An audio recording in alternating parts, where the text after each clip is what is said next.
Bora falar de futebol? Bora falar do outro finalista do Campeonato Paulista. O Palmeiras está classificado para a final. Teremos dois derbys na final do Campeonato Paulista. Um derby na quarta-feira, lá na Arena Corinthians. O outro derby no Allianz Parque no sábado, para ver quem se consagrará como campeão paulista de 2020. Certamente serão clássicos eletrizantes, primeiro um Corinthians e Palmeiras, depois um Palmeiras e Corinthians, infelizmente sem torcida. É muito triste, mas é necessário. Bom, mais cedo eu fiz um vídeo falando sobre o Corinthians, que passou pelo Mirassol, vencendo por 1-0, e agora eu vou falar sobre o Palmeiras, que passou pela Ponte Preta, vencendo também por 1-0. Um Palmeiras que, como eu já disse aqui, achou o seu melhor meio-campo, o seu meio-campo mais dinâmico, mais surpreendente, mais versátil, e o técnico Vanderlei Luxemburgo entendeu da mesma forma que eu entendi. No último vídeo eu expliquei por que eu achei um Palmeiras mais inteligente e interessante no primeiro tempo contra o Santo André, colocando Ramires, Gabriel Menino e Patrick de Paula. O técnico Vanderlei Luxemburgo, que vinha alterando a formação no meio-campo desde o retorno do futebol, dessa vez manteve o mesmo meio-campo, não só o mesmo meio-campo, mas também a mesma equipe titular para esse duelo contra a Ponte Preta por 1-0. Um duelo que prometia ser complicado, prometia ser difícil, porque a Ponte Preta vinha embalada, 3 vitórias consecutivas, lutava contra o rebaixamento no Campeonato Paulista e estava na semifinal, 3 jogos depois, deixando para trás o Santos dentro da Vila Belmiro. Vitória por 3-1, é verdade, contou com a expulsão do Marinho, mas ainda assim fez um bom jogo contra o Santos, poderia até ter goleado o Santos na Vila Belmiro. E aí chegou para enfrentar o Palmeiras no Allianz Parque, chegou com uma proposta menos defensiva, uma proposta de jogar, uma proposta de chegar, tanto que no primeiro tempo assustou o goleiro Everton em algumas oportunidades, mas foi no contra-ataque e não foram tantas oportunidades quanto as oportunidades criadas pelo Palmeiras. De novo o meio-campo fez a diferença, com o Gabriel Menino numa partida absolutamente fenomenal. Que jogo fez o Gabriel Menino? E para falar sobre esse meio-campo, para se ter uma ideia, o Gabriel Menino criou 1, 2, 3, 4 chances. O Ramires criou 2 chances. E dentro dessa perspectiva, eu estou falando só de primeiro tempo, só da formação da primeira etapa. E aí, claro, no segundo tempo o Gabriel Menino quase faz o gol em 3 oportunidades, aparece muito pisando na área e foi o grande jogador da partida por isso, porque ele não só pisou na área, mas ele também participou de finalização, ele criou pela direita, ele criou pela esquerda. Se você lembrar, torcedor, você que acompanhou o jogo, para quem não acompanhou, eu conto, no começo da partida ele cria 2 oportunidades para o Rony, uma pela direita e uma pela esquerda. É isso mesmo, ele aparece aos 5 minutos para dar um bom cruzamento para o Rony perder o gol de cabeça e 2 minutos depois ele aparece do outro lado para dar uma enfiada de bola no ponto futuro, no bom ponto futuro do Rony. É algo a ser explorado para o Rony bater e o Ivan fazer a defesa. Então é um jogador que mostra que não é um volante. Ele não é aquele cara clássico que vai simplesmente pegar a bola e soltar para alguém criar. Não, ele vai criar. O Gabriel Menino vai criar. Assim como o Ramires também criou no jogo passado, e criou nesse jogo, muito menos que o Menino, é verdade, mas criou, o Patrick de Paula vai aparecer na frente, e foi o que aconteceu no final do primeiro tempo. Palmeiras criou bastante, Palmeiras conseguiu jogar pelo alto, conseguiu jogar por baixo, conseguiu jogar pelos lados, só não conseguiu usar tanto o Luiz Adriano como pivô, mas ainda teve ali 2 tentativas. Mas o Palmeiras criou, o Palmeiras chegou, e com diferentes jogadores. E aí, um dos meio-campistas foi premiado no final do primeiro tempo, o Patrick de Paula, que tanto queria esse gol de fora da área. Quanta paulada ele já não deu desde a volta do futebol, chutes de longe que passaram longe, chutes que assustaram no clássico. Por exemplo, contra o Corinthians, ele dá uma sapatada que o Cássio vai buscar no canto esquerdo lá na Arena Corinthians. Então ele tem muita personalidade. É um jogador que tem muita habilidade de visão. Ele tem essa inteligência para soltar bola, para invadir espaços. Não usa tanto quanto o Menino, mas ele tem. E ele apareceu muito bem nessa jogada, com o Ramires soltando uma bola longa para o Rony. Isso é bom lembrar, hein? O Ramires, eu critiquei muito o Ramires no começo do ano, critiquei muito o Ramires também no ano passado em relação às suas apresentações, principalmente nesse começo de ano. Ano passado não deu para criticar tanto, mas nesse ano em si, E ele realmente está fazendo uma diferença legal no meio-campo, principalmente jogando com o menino e com o Patrick.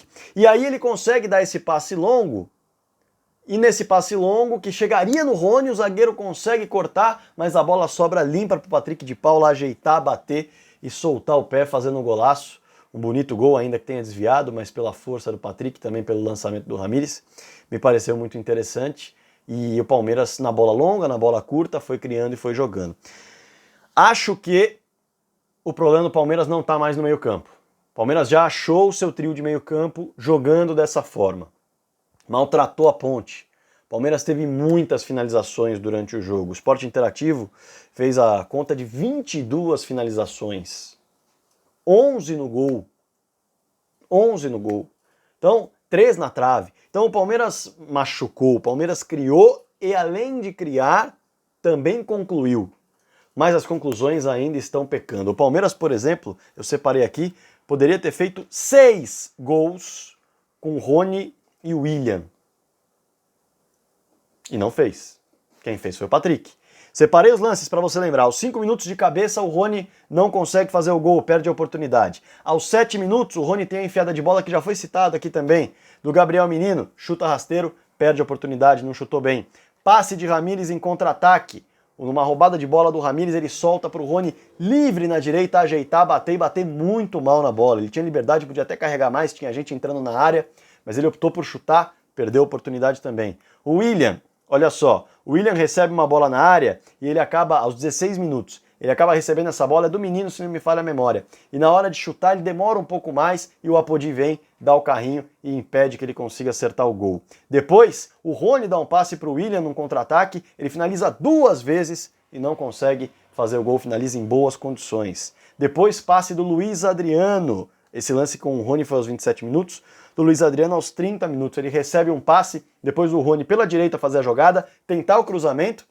Na hora que ele tenta esse cruzamento, o jogador da Ponte tira, e aí ela sobra para o Luiz Adriano de primeira soltar para o William com liberdade, bater e o Ivan fazer uma grande defesa. Por fim, jogada do Rony pela esquerda, ele consegue usar a linha de fundo, se aproxima da pequena área, solta para o William, mas o William passa um pouquinho da bola, acaba dominando, fica meio sem o que fazer e acaba perdendo a oportunidade também. O que dá para falar sobre isso? Dá para falar o seguinte, os dois jogam, os dois estão aparecendo. O Luiz Adriano, no meio ali, ele consegue fazer um pivô, ele saiu muito da área hoje para jogar e ajudou nas suas saídas da área.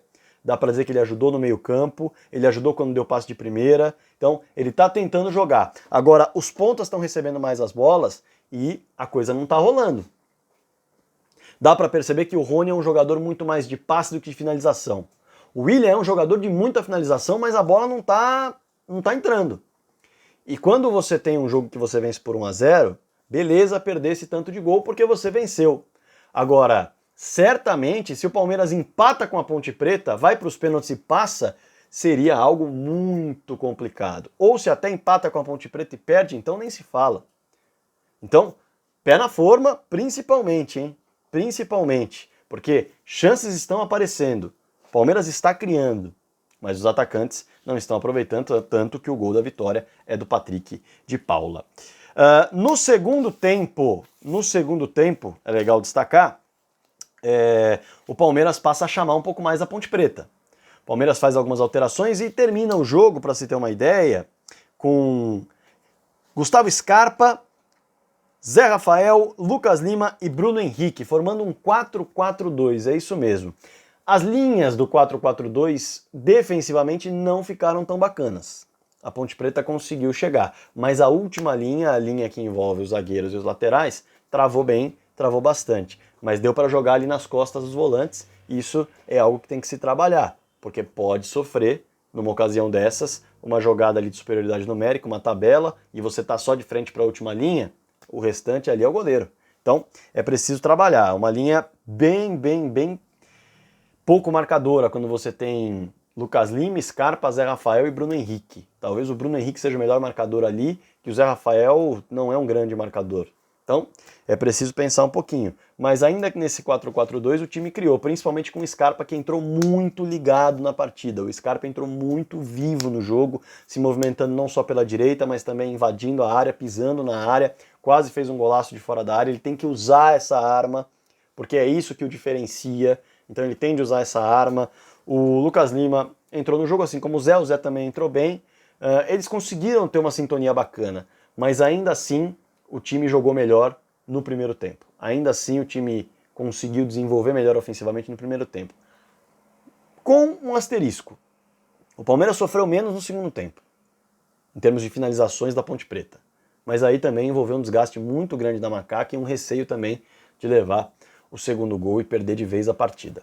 Bom, essa é a análise, acho que eu falei praticamente tudo o que eu separei aqui em relação aos meio-campistas, em relação aos atacantes, em relação ao confronto, ao menino, que foi um baita jogador, as chances perdidas que eu queria destacar, e ao 4-4-2, que foi utilizado no segundo tempo. Pode dar certo, pode funcionar, mas tem que ter uma atenção grande defensiva e criou menos do que o outro sistema no 4-3-3. Mais de 10 minutos falando, hein? Gente, que coisa! Mas tá aí, análise feita, quero o seu comentário, quero o seu like e quero a sua inscrição no canal. Interaja aqui comigo, hein? Se você discordar, fique à vontade, sempre em alto nível. Concordar, vou ficar muito contente. Sugestão, por favor. E claro, inscrição no canal. Bora falar de futebol.